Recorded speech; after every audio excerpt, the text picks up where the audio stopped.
Welcome back to Ignited Online, everybody. So excited to have you guys here with us today. And today we got a special treat. We got Minister Harry Ho. He's going to be leading us in worship. And I'm excited because I haven't got to worship with you guys for a little while. And I'm excited just to enter into the presence of God with you guys. Sometimes we just have to worship through a wilderness. And that's what we're going to do right now. So I'm going to give it over to Harry, and he's just going to lead us in worship. And as we worship, just whatever you're doing, just worship the Savior right now. Just worship Him, and let's just worship the King of Kings tonight.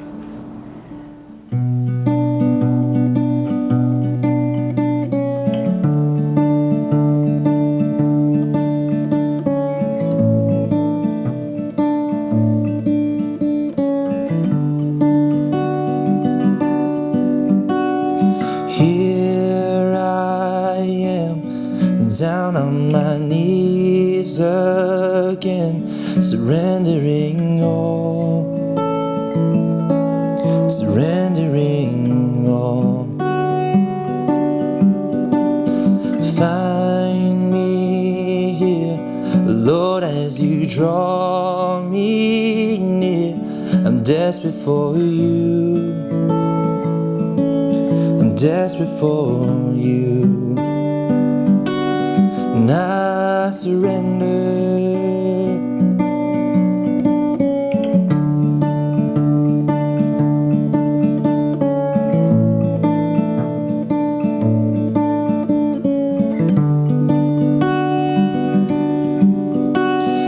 Drench my soul as mercy and grace unfolds, a hunger and thirst,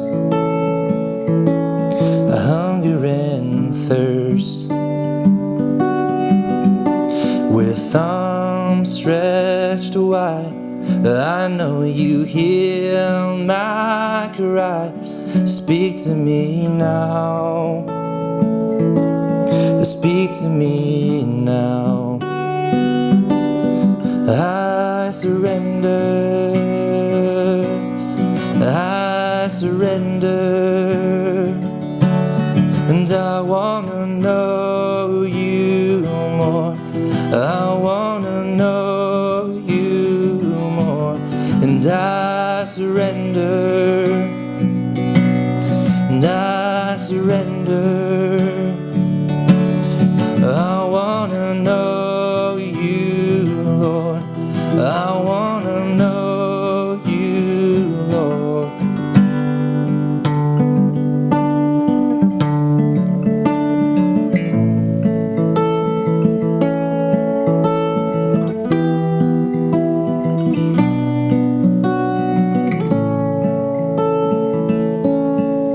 Like a rushing wind, Jesus, breathe within.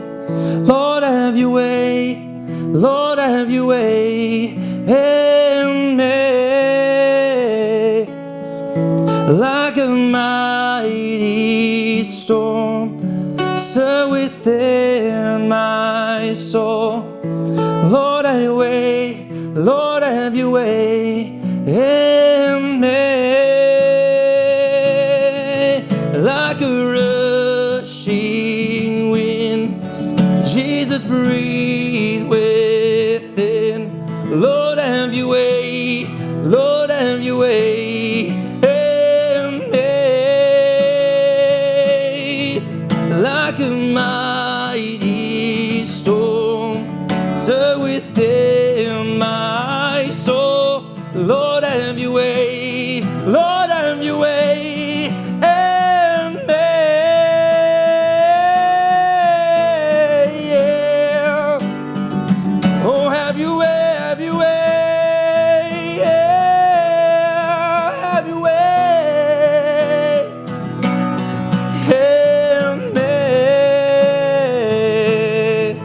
Like a rushing wind, Jesus, breathe within. Lord, have your way, Lord, have your way in me. Like a mighty storm, stir within my soul. Lord, have your way. Lord, have your way in me. Lord, have your way. Lord, have your way in me. And I surrender. I surrender. I wanna know you, Lord. I wanna know you, Lord.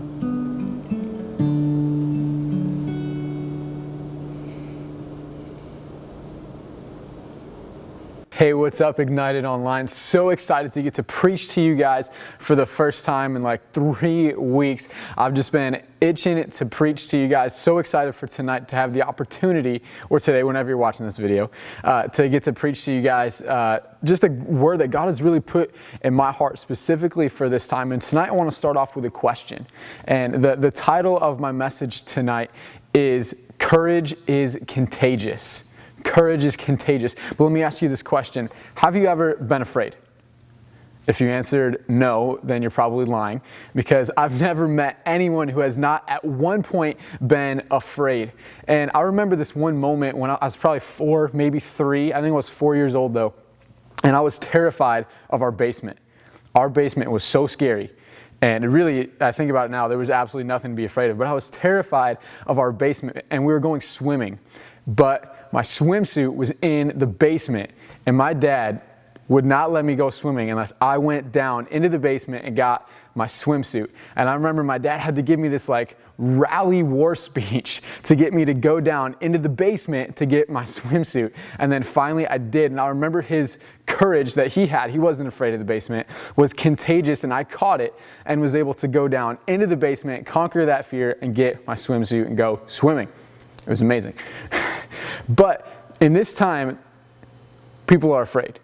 There's no doubt. And there's a couple things that I know is true about this time. Number one is that these times are fearful times. I know that. And another thing that I know is that fear is contagious. Just think about the first time that the idea that we might have to be quarantined was announced, and how many people just flooded the stores and got toilet paper.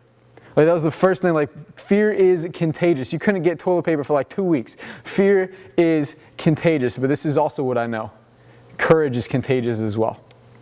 Courage is contagious. And so I want to take a look at a character in the Bible, a story in the Bible, and I'm going to go to Joshua chapter 1.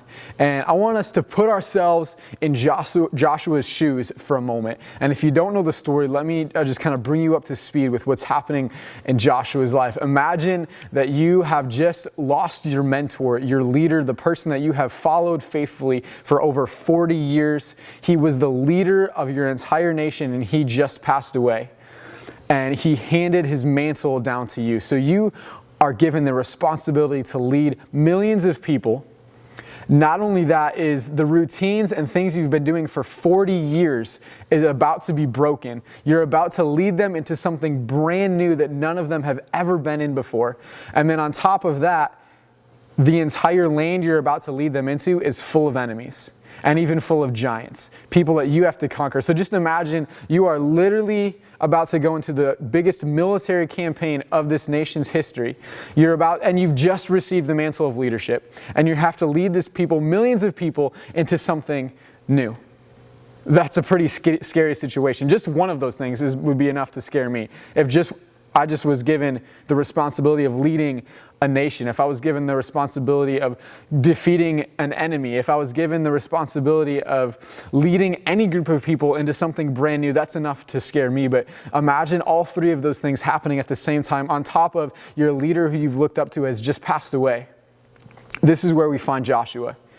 And in Joshua chapter 1, verses 5, 6, and 7, God gives him a word. I'm going to read it to you. It says this. It says, I will never leave you nor forsake you. Be strong and courageous, because you will lead these people to inherit the land I swore to their ancestors to give them. Be strong and very courageous.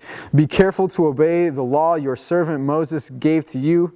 Do not turn from it to the right or to the left, that you may be successful wherever you go. And just picture yourself being Joshua in that moment, and you receive this word from the Lord. And I bet you that this word is something that he kept before him through the rest of his life. I bet you every time right before he charged into a battle, he reminded himself that the Lord would never leave him nor forsake him. I bet you right as he was about to cross the Jordan River, which was the boundary marker that would, as soon as they crossed it, they were entering new territory. I bet you as soon as he began to cross, he was thinking that be strong and courageous. Do not be afraid. God is with me. God is with me. God is with me. And I want to ask you today, which one are you carrying, fear or courage? Because we know both are contagious. Obviously, fear is contagious, but I believe so is courage. Which one are you carrying? Are you being a carrier of fear? Are you spreading the fear around to everyone that you come in contact with, or are you spreading courage? Because I think there's a big difference between people who spread fear and people who spread courage. And I myself want to be someone who spreads courage just like Joshua did. So we're going to take a look and see, how did Joshua spread courage? Because this idea is great on paper. We can talk about it. Spread courage, not fear. But how do we practically do that? We're going to find out here in Joshua chapter 1, verse 10 in just a moment. But first I want to tell you what courage in this moment I'm not talking about. Because I think at least when I think of courage, I think of a big war rally speech. I think of maybe the speech in the locker room. I think of the rally in the bottom of the ninth inning. And while yes, those things all are courageous things to do, that's not exactly what I'm talking about right now. I think right now what the world needs is the world needs people to encourage. The world needs people to encourage. And we see that in Joshua chapter 1, verse 10, it says, Joshua ordered the officers of the people to go through the camp and tell the people, get your provisions ready. So what did Joshua do? He gets a word from the Lord. He has a mission. And his first action that we see after he gets a word from the Lord is to encourage the people directly below him, to encourage the people that he has influence on.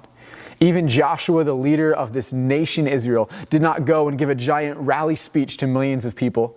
No, he just went to the people that he knew he would have influence with. And then he told them to tell the people that they had influence with, get ready. So I just want to encourage you. Who can you encourage today?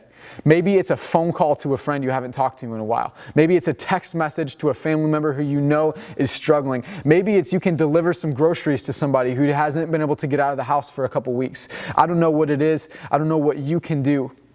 But I know that courage is contagious. And I believe that we should be carriers of courage, not carriers of fear. So what are you going to do this week? What are you going to do even today? How are you going to spread courage? That's the question. I'll tell you what I'm going to do. I'm going to start calling people. I'm going to start texting those people I haven't seen in a while. I'm going to make those phone calls and those text messages encouraging, not discouraging, not talk about the fear that's spreading in the world, but instead encourage them and talk about the truth, the foundation of the Word of God, something that will never be shaken. And I believe if we can do this, we can begin to change the way that the world is thinking about this pandemic. I believe that we can start to spread courage and not fear. Man, I hope you guys enjoyed that worship and that message. I know I definitely did. I want to leave you guys with one thing before we let you go and see you on the next video. And we've been talking a lot about courage today. And I wanted to just remind you about this, that courage is not denying the fear, and courage is not denying the situation, but courage is doing something despite the fear or despite the situation.